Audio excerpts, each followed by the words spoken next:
Welcome everybody to the 7th Global Family Office Investment Summit here in Dubai. We have the pleasure to join us Jim Hedges of HEDGES Company. Jim, thank you for joining us. Thank you, I'm happy to be here. Let's talk about the summit because this is the 7th edition after the 6th one in Monte Carlo, which was really crowded. There were more than 400 people, and here again more than 400 delegates from all over the world. Jim, which are your first impressions, and let's give us your personal rate to the summit and the quality expressed by investors, disruptors, Sure. family office, of course. You know, I'm from the United States. I live in Los Angeles, and I'm very familiar with the family office conference circuit over in the United States. It's a very different type of audience when you go to a family office event there. In Monaco, as well as in Dubai, obviously it's a very global group of families that come together, and they're more sophisticated and they're more complicated as well, because a family that's in Monaco or Dubai probably has multiple currencies and multiple asset classes, and a lot more going on than a traditional U.S. family office. So for me, as a U.S. citizen coming over here, it's wonderful because you're getting bathed with, you're getting a lot of exposure to styles, strategies, and content that you don't get elsewhere. Monaco is a very Eurocentric, obviously, venue, and it was a great conference. But then, of course, being in the Gulf, we have attendees here from China and from Africa and from everywhere. So it's been Jimmy, fun. it's strange because I could pass you the microphone because you have been a moderator for the last panel. So it's a real pleasure to talk with you.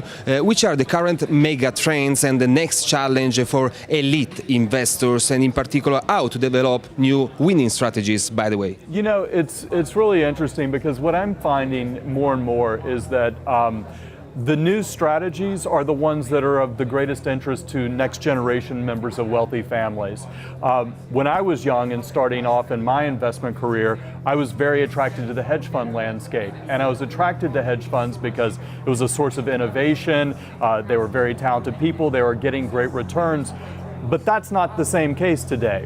The interest level for young people, next-gen family members today, is to focus on new sectors like cryptocurrencies, like blockchain, like impact investing, a whole host of things that are becoming very much a focus of the dialogue at these types of events, as well as amongst families when they're working with each other.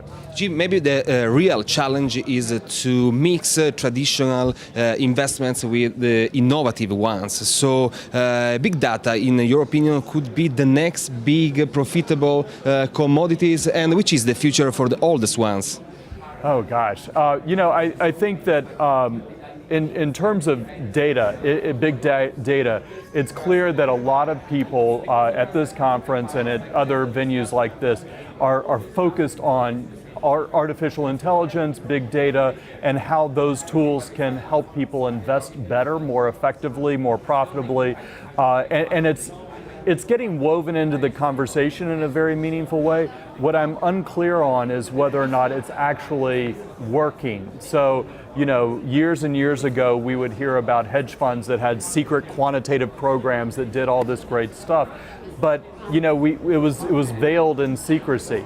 Now I think a lot of people are out there talking about big data and AI as like icing on the cake, a way to dress up something that is not that unique.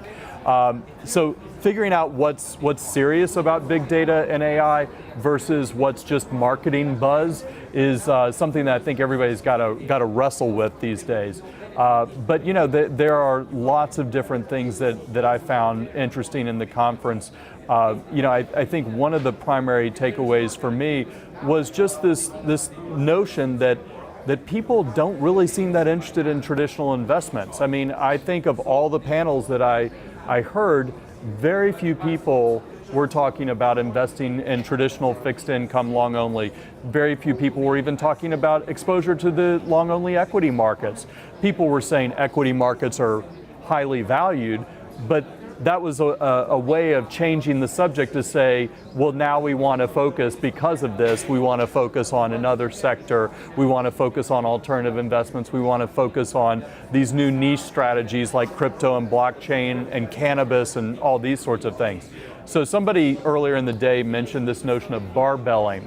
So if you think of a barbell having, the traditional portfolio over here, but then everything else where the action is in this alternative investment other end of the spectrum, and that's what comes through in this event. Yeah, Jim, everything is getting tech. We have FinTech, which is one of your main focus, InsurTech, and so on. Do you think AI will overcome human and maybe replace us one day? No, I definitely don't think that would be the case, because at the end of the day, markets and efficiencies that come from markets are only accelerated through technology. But at the end of the day, I think it's important to keep in mind that we have to be creative, subjective, and really look at the way that new styles and strategies emerge to incorporate them into our investment practices.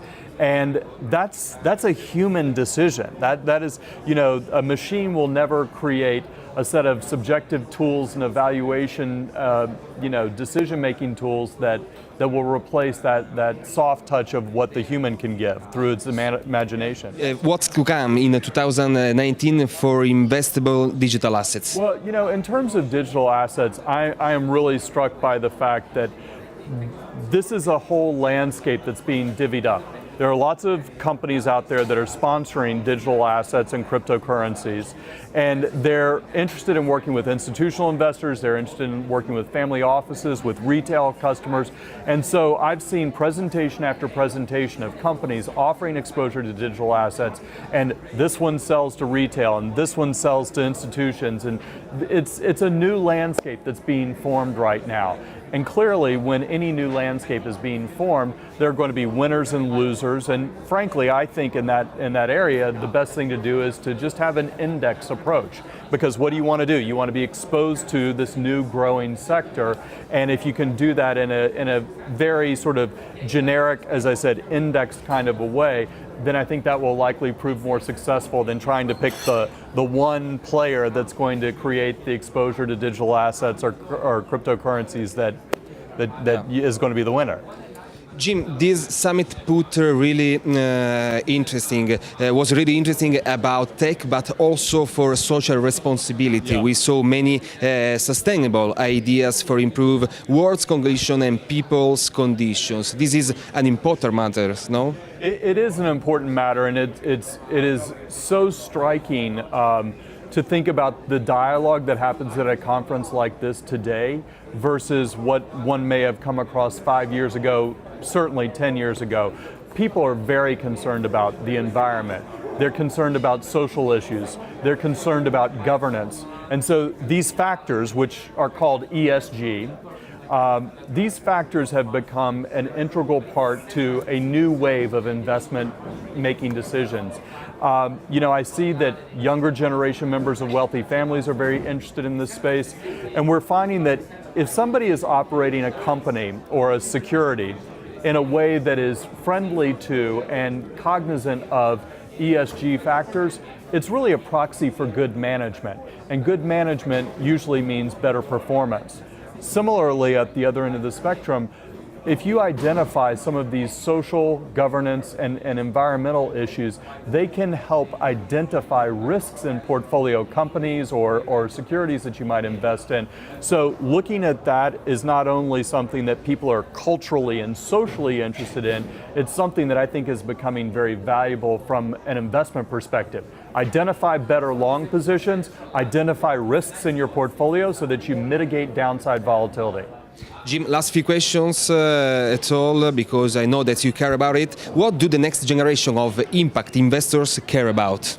I think that young investors, it's an interesting moment. I have two sons that are in their early 20s, And for them and their peers, I find that this is just part of the landscape. They want to make sure that the companies that they're exposed to behave appropriately. They want to make sure that things are being done in a manner that's productive for the environment. The younger generation is really concerned about all these sorts of issues, and I don't think it's going to be, 5-10 years from now, I don't think it's going to be a thing that's viewed as a separate asset class or investment strategy. It's really going to be the core. We will all run our decisions through a filter of looking at these sorts of issues, and that's going to be driven by the younger generation. Yeah, and which are the trends of the impact investing?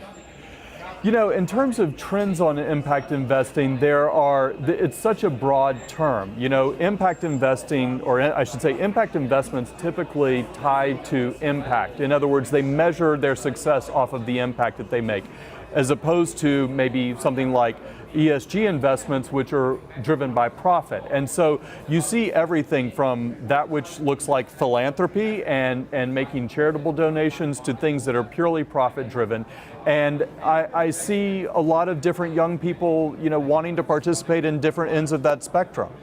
We are right to the end of our interview. Thank you, Jim, HEDGES Company. It was a real pleasure for us to having you with us. Let's see you maybe next edition in Monte Carlo, is it? I'd love that. That sounds great. Yeah, thank you and good luck.